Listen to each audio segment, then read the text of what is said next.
E aí, pessoal, tudo bem? Nós vamos dar sequência ao nosso bloco de conceitos fundamentais do direito administrativo e agora para falar um pouquinho sobre burocracia.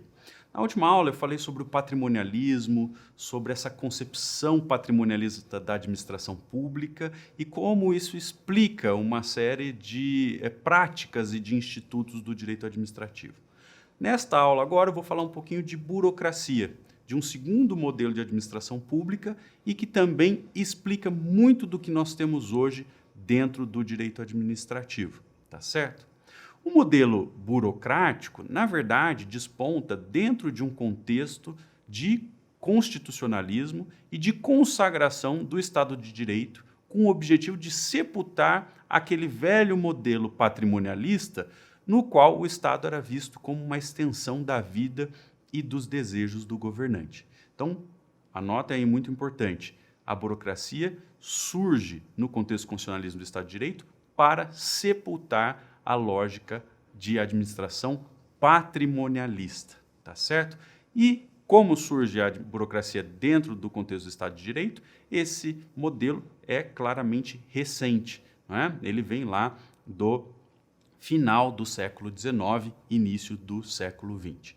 O modelo burocrático, com esse objetivo de sepultar o patrimonialismo, guia-se por alguns valores fundamentais. O seu objetivo é, em primeiro lugar, dar mais racionalidade ao funcionamento da administração pública. E para dar mais racionalidade, o modelo burocrático se preocupa muito com a estruturação de procedimentos e também com a estruturação de processos, não é, que guiam o funcionamento da administração pública. Outra coisa importante, para que haja mais racionalidade, um melhor funcionamento da administração pública, a burocracia valoriza muito a profissionalização do agente público. E isso explica por que, no modelo do burocrático, é tão importante a figura do concurso para a seleção de pessoal.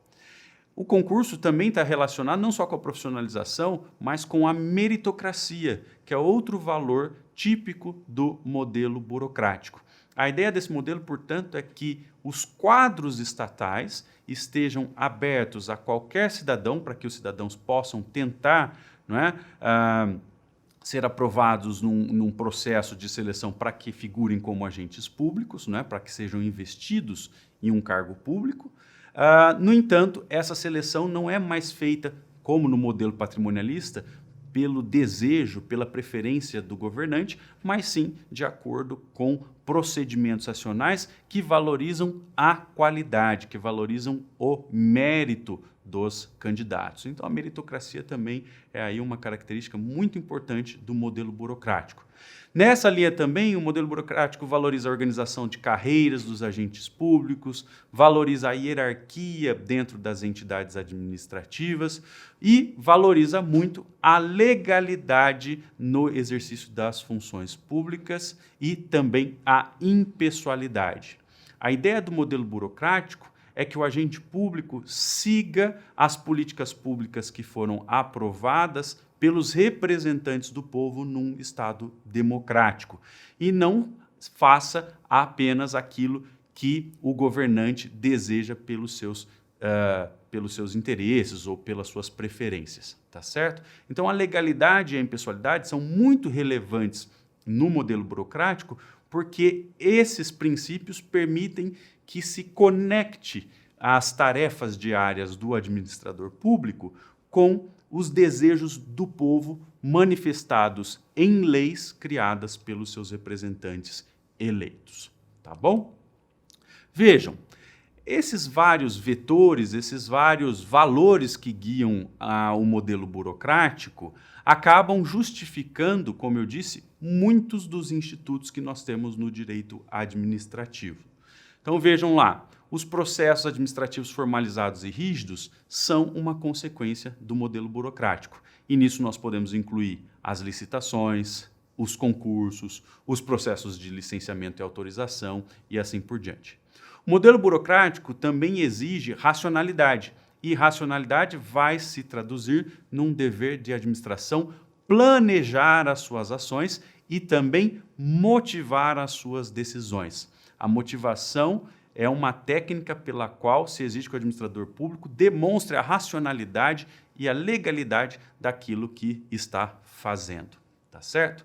Outra coisa, para que o Estado possa funcionar de maneira eficiente, de maneira racional, no modelo burocrático é muito importante a repartição de competência entre os vários entes estatais e órgãos, tá bom? E também para se garantir sempre a impessoalidade, a legalidade, o modelo burocrático valoriza muito as regras disciplinares que se aplicam tanto aos servidores públicos quanto aos usuários de serviços públicos. E, por fim, só para terminar essa exemplificação de características, de instrumentos que marcam o modelo burocrático, nós não podemos nos esquecer dos mecanismos de controle. Os mecanismos de controle não faziam tanto sentido no modelo patrimonialista. Afinal, o Estado era a extensão da vida do governante e também do patrimônio, né, do governante. No entanto, no modelo burocrático, o Estado, né, dentro também de uma concepção democrática, é do povo e deve servir ao povo. Isso significa que no modelo burocrático é preciso que haja muitos mecanismos de controle sobre o funcionamento da administração pública e também sobre os gastos públicos, sobre como os recursos públicos estão sendo despendidos. Tá bom? Então vejam, no modelo burocrático, diferentemente do patrimonialismo, o conjunto de mecanismos de controle é muito relevante. E notem também que, nesse modelo, os mecanismos de controle tendem a ser anteriores à prática. E é por isso, então, que nós falamos que há uma predominância de uma lógica de controle prévio no modelo burocrático. O modelo burocrático adota muitos mecanismos de controle anterior ao ato. Vamos pegar de novo a licitação e o concurso público. A licitação e o concurso público são típicos exemplos de procedimentos de controle prévio. A licitação não precisaria ser feita. O Estado poderia contratar como um particular faz, né? O particular vai lá à loja, compra uma cadeira, compra um computador e assim por diante. O Estado, a princípio, também poderia fazer assim, contratar sem nenhum tipo de procedimento.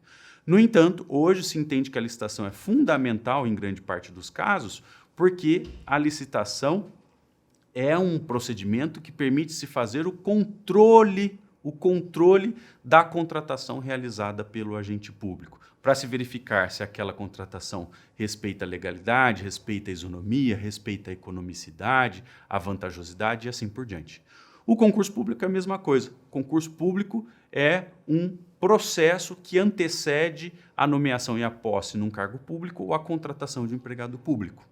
O concurso público também não precisaria ser feito. Assim como várias empresas contratam mediante processos simplificados, ou às vezes sem processo nenhum, o Estado também poderia, numa visão geral, também poderia seguir um modelo mais flexível.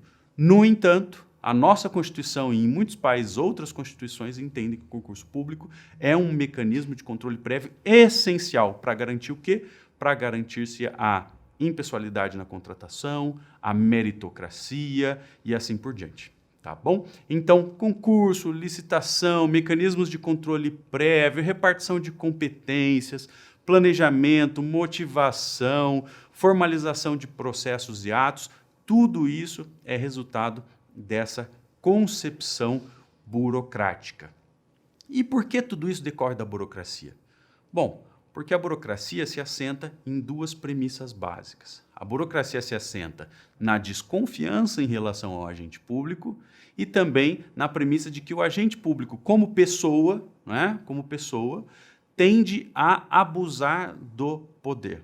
Então, a ideia do patrimonialismo é, a partir dessas duas premissas, da desconfiança em relação ao agente público e da tendência do indivíduo a abusar do poder, criar mecanismos de controle, mecanismos para coibir, qualquer tipo de desvio, qualquer tipo de legalidade, qualquer tipo de ação que o agente público possa cometer apenas para se beneficiar ou apenas para beneficiar terceiros ou prejudicar ou perseguir terceiros. Tá certo? Então, as premissas do modelo burocrático são a desconfiança e a tendência ao abuso. É isso que, em última instância, explica e justifica um grande número de instrumentos formais e de controle que existem no modelo burocrático. Esse modelo burocrático tem, portanto, objetivos muito nobres, né? O modelo burocrático tem objetivos que são importantíssimos para nós superarmos aquela visão antiga de uma administração pública patrimonialista, que apenas, não é, corporifica os interesses do governante. No entanto, o modelo burocrático ele acabou demonstrando algumas deficiências ou insuficiências em razão da expansão das funções estatais ao longo dos séculos, não é, principalmente do século XX, e também em razão, por consequência, do agigantamento da máquina pública. Principalmente com a consagração do Estado Social, muitos estados ocidentais se expandiram tremendamente. Passaram a executar uma série de serviços públicos, de atividades de polícia que antes não executavam. Tá? Passaram também a executar fomento, intervenção na economia e assim por diante. Então, houve uma clara expansão das funções estatais. E, naturalmente, com essa expansão, veio uma ampliação do número de entidades e órgãos públicos, tá certo? Com esse agigantamento do Estado, com essa expansão das funções administrativas, o modelo burocrático passou a apresentar grandes deficiências. O modelo burocrático começou a gerar excessiva rigidez no funcionamento do Estado, começou a gerar lentidão na realização de tarefas administrativas, e isso, naturalmente, redundou em duas coisas, em dois resultados muito nocivos. O primeiro deles é o alto custo do funcionamento estatal, então o Estado passou a custar demais para a sociedade e, em grande parte, esse custo deriva de amarras e de mecanismos que têm que ser realizados em razão dessa concepção burocrática. E, em segundo lugar, essas deficiências do modelo burocrático também se demonstraram no que nós chamamos de autorreferenciabilidade da administração pública. Vejam que interessante.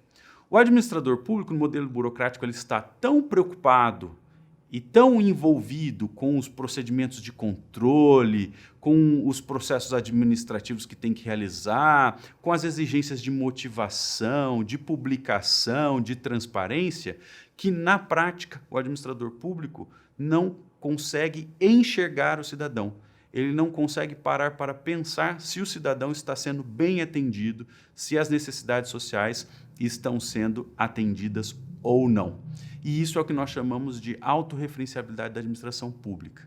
A administração pública autorreferenciada é uma administração pública que só olha para si mesma, que não tem a capacidade, nem o tempo, nem as condições de olhar para fora, de olhar para a sociedade e saber se a sociedade efetivamente está sendo bem atendida, se os seus direitos estão sendo protegidos, tutelados, promovidos e assim por diante, tá certo? Então, o modelo burocrático ele tem objetivos muito relevantes, porém, o agigantamento do Estado passou a mostrar algumas insuficiências desse modelo. E isso acabou gerando a necessidade de algumas correções no modelo burocrático, como eu demonstrarei aí na próxima aula.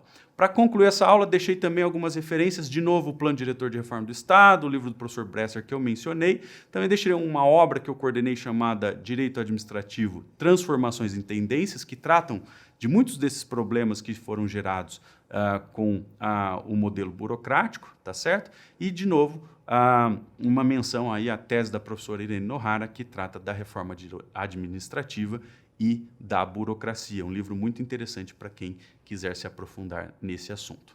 Até a próxima aula.